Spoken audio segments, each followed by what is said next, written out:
Right now, somewhere on Earth, someone is raising a glass. Maybe it's beer, maybe wine, maybe whiskey. They'll take one sip, laugh with their friends, and never think about it again. Because to them, it's just another drink. But hidden inside that glass is a story that began before cities, before writing, before farming, before civilization itself. And the first human who ever experienced it wasn't even looking for a drink. They were simply trying not to starve. Imagine waking up 20,000 years ago. The cold bites through your skin. You've barely eaten in days. Your tribe has been following animals across endless forests, finding almost nothing. Every berry matters. Every piece of fruit matters. Then, someone spots a tree. Its branches are heavy with fruit. The entire tribe rushes toward it.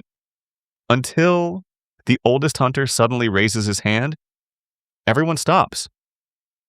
Beneath the tree, dozens of fruits lie scattered across the ground. Soft, broken, covered with insects. The smell is strange. Not rotten, not fresh. Sweeter than it should be. One child reaches toward them. The old hunter pulls him back. No. They've gone bad. The tribe walks away. But all day, one question refuses to leave your mind. If the fruit is spoiled, why does it smell so good? That night, while everyone sleeps, curiosity wins. You quietly leave the camp.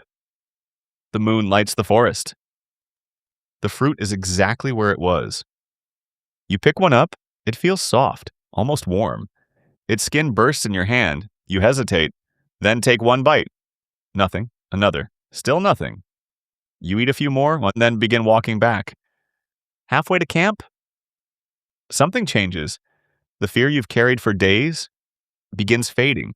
The darkness doesn't seem as threatening. Your body feels lighter. The stars look brighter. You start laughing. Not because anything is funny. You simply can't stop. When you return, the tribe is already awake. Everyone stares. Nobody understands what's happening. Not even you. By morning, rumors spread through the camp. And some believe you've been cursed. Others whisper that a spirit entered your body. The strange fruit is never touched again, for weeks. But here is the part nobody expected. You were not the first, not even close.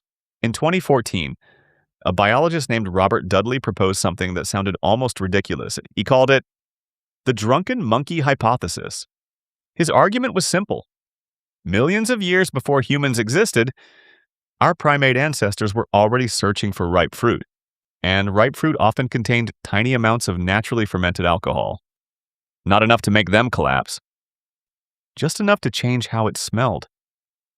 To those early primates, that smell meant one thing. High-energy food. The ones attracted to it found more calories, survived more often, had more offspring. Generation after generation, without realizing it, their brains slowly adapted.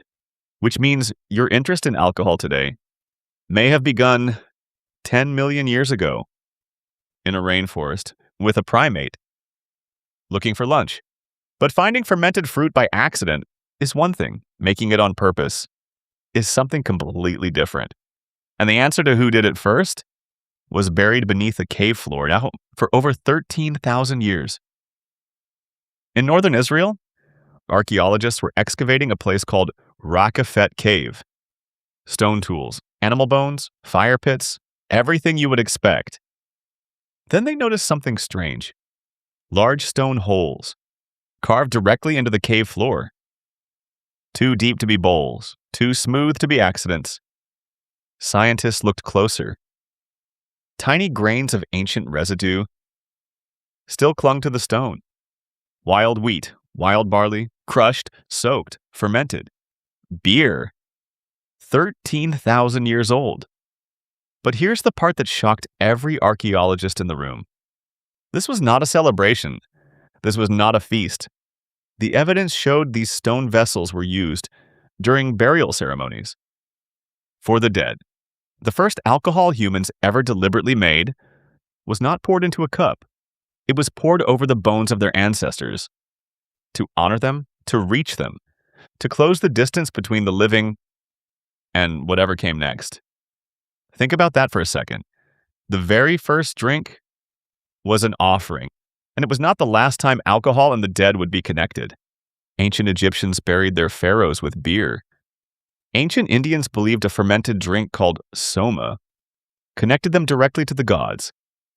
The Sumerians built an entire religion around a goddess of beer named Ninkasi.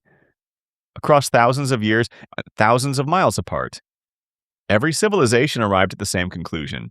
There is something in this drink. Something that opens a door.